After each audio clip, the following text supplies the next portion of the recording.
Hey all, Hipper here. So we are taking out the Hipper today, and this is a special video because this is actually a double Hipper video. Not that I'm in division or anything like that, it's just totally random happenings. So I'm using an agile build with Lucians, Azure Lane Baltimore and Takao. And all the usual perks here, all about speed and rudder, and then I have fully packed. On the ship, aiming systems mod 1, steering gears again, and the improved reload. Gives me 3 awesome sonars, 4 planes, that's meh, and then 3 heals. And let's just look here, 2.1 second rudder and 36 knots. So quite an average cruiser when it comes to agility, but it actually performs better than you'd think. So I wanted to showcase this video here. It's actually quite old. Old, it's like 2-3 months old. But it doesn't happen very often that you run into another Hipper when you play Hipper. Like, it's very rare you have 2 Hippers on the same team. And it's also even rarer that those 2 Hippers actually get the first and second spot on the team.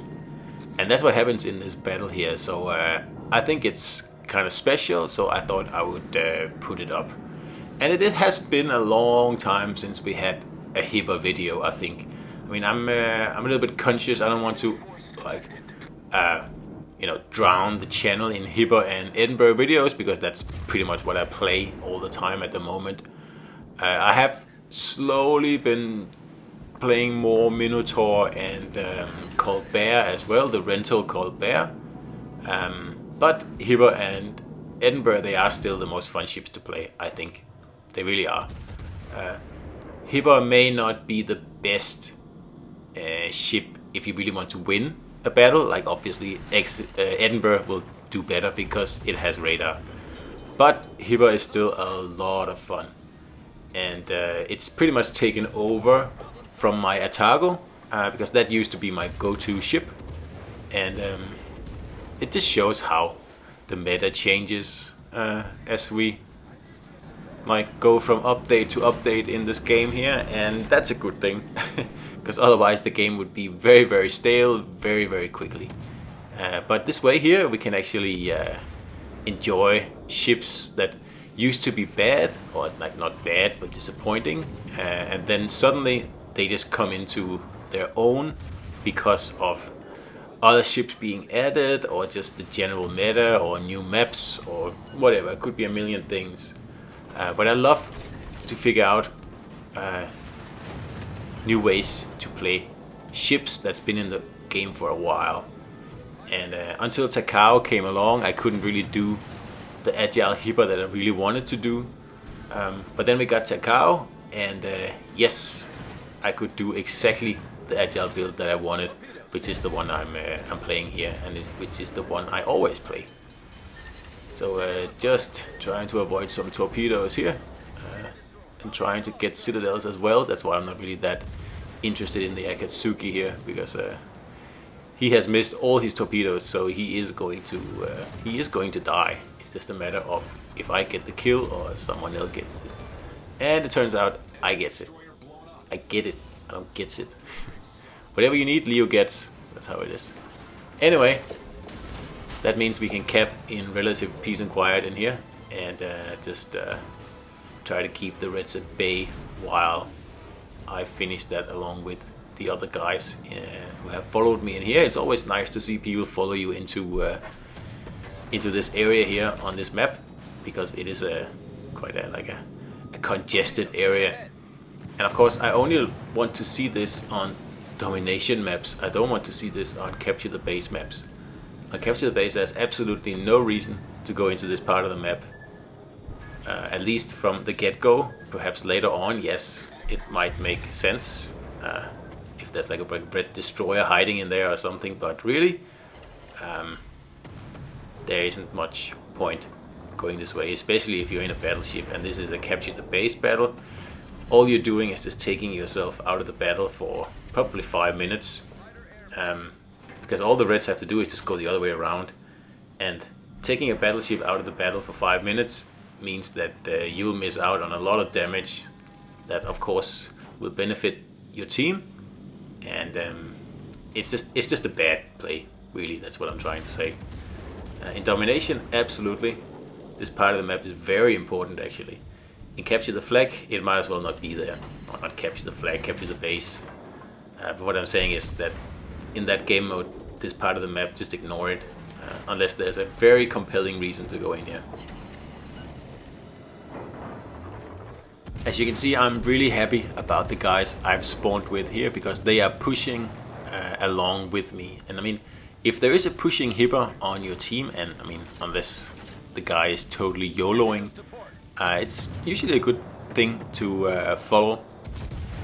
You don't have to be like following right behind the hipper, but the hipper will pretty much just plow the way, and if he can get support from someone else behind, that usually works out very, very well, especially if there's a destroyer in front spotting, of course.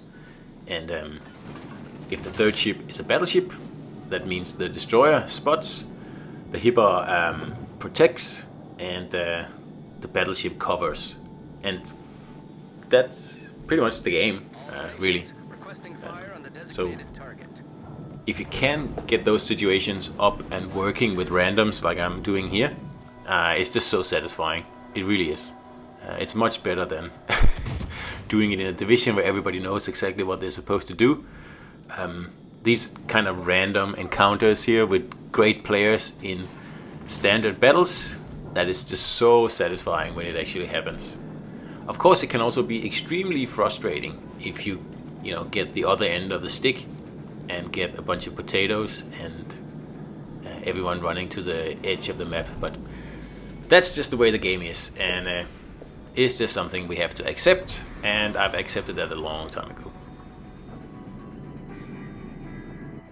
Like I said, I do enjoy Hipper a lot, but I do miss the acceleration that you get on Edinburgh. Like, you can just pull off so many cool stunts by having 1.9 rudder and really fast acceleration and a very, very tiny turning circle radius that Edinburgh has. Hipper lacks the turning circle radius and the acceleration. Of course, it's got HE, but yeah, not the best HE, and it's got way better torpedo armament. The problem with Edinburgh is that you can't really torp a battleship, at least not a full health one. Even if you get off both sides, some battleships will survive that. And of course, a few battleships can survive a Hipper attack as well. So here I'm trying to sneak up on this Wichita here, because I saw him going this way before, and this is just a perfect shot right there. The distance is perfect, and obviously he's turning right into my shells, so that's almost a guaranteed citadel there, even on a Wichita, which yeah, it also turns out to be. So if you can set up these ambushes here with Hipper or Prince Eugen for that matter, that's where the ships excel. Like, what they don't do well is to get focused. Well, no ship really does super well when that happens, but ships like Atago, Ochakov, Colbert, they don't suffer so much when they're focused by 2, 3, 4, even 5 ships. Hipper, for that matter, it is a problem. Like, first of all, because it's so vulnerable to HE, especially the engine. So if one of those, spamming ships is lucky enough to take out your engine, then you're a sitting duck, and it's just a matter of time before you're sunk then if you get focused. So that is a major problem in Hipper. I don't think it's so much of a problem anymore, actually. I don't know if Wargaming changed something, or maybe people just stopped shooting HE at me, I don't know. But I really haven't lost the engine a lot in Hipper lately. I still lose it all the time in Prince Eugen, but in Hipper it seems to have retreated to being very, very rare, actually. Of course, if an Azuma shoots you, or a King George V, or a Nelson, or anything like that, well, chances are you will lose your engine, but you will lose the engine in most cruisers under those circumstances. So I cannot confirm that Wargaming has turned down, whatever decides if your engine is kicked out or not. But I suspect they have, at least for Hipper, probably not for Eugen, because that still seems to be quite a frustrating thing that happens with that ship a lot. So I am trying to take the middle cap here. Early on, the guys I spawned with, we took the C cap and then we fought our way from the right flank towards the middle of the map. That's pretty much what I always do, if I can get to do it, that is. And then when we have 2 caps, that's when you kind of stop, because there's really no point forging ahead unless you are facing insurmountable odds, and even then retreat is usually a better option, because if the Reds want to win, they have to take B cap, and as I've said a few times in my videos, it's much easier to defend a cap than it is to take a cap, because defending a cap can be done from pretty much anywhere. You can hide your ship anywhere and just reset whoever tries to take the cap, while actually taking the cap requires you to be in the cap. And of course that's dangerous, especially when you're only 2 ships left versus 4 other ships. Meaning that only really a destroyer is able to take this cap back from us. And at the same time, as I'm saying that, we are grabbing the last cap. So right now this is looking like an almost certain victory. And like I said, there is no reason to push now, especially now that we have all 3 caps. There's just 1 battleship and he's sitting way out in the middle of nowhere, he can't do anything. And then there's the Lightning left. Of course the Lightning is a threat, but he's no more than a threat at the moment. You see he's trying to enter the A cap, so I'm going to cut him off from this side here, and then there's another cruiser on the other side. So unless he is able to torp that cruiser, then he's going to get caught in a pretty nasty crossfire here, because there's really nowhere to run now. As soon as I get around this corner, because I can see the Lightning is still in the cap, so I will cut off the escape route here,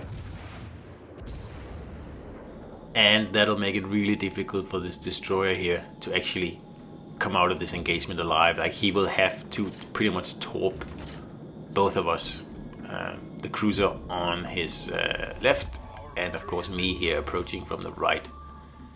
And he gets spotted just for a second there, and he is removed from the map.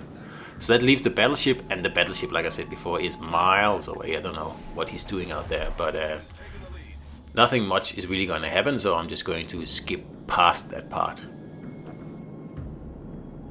So that was, by the way, the other Hipper that was helping me sandwich this destroyer here. And when you have 2 Hippers like this, who has nearly 6 kilometers of sonar, yeah, it's hard to escape as a destroyer. So there he is, just a little bit of a T-bone there. And like I said, we're just killing time now. We're just chilling and killing time, because there's no point going looking for this battleship here. The win is ours, and there's really absolutely zero he can do about it. So that's why I'm just skipping past this part here quite quickly, because not much is going on. So the Suzuya finishes off the Bismarck, and like I said, this is a Hipper double trouble video, because you'll see number 1 and number 2 on the team are Hippers, and you don't see that often, so that's pretty good in a match like this. So I hope you enjoyed it, and I'll see you out there.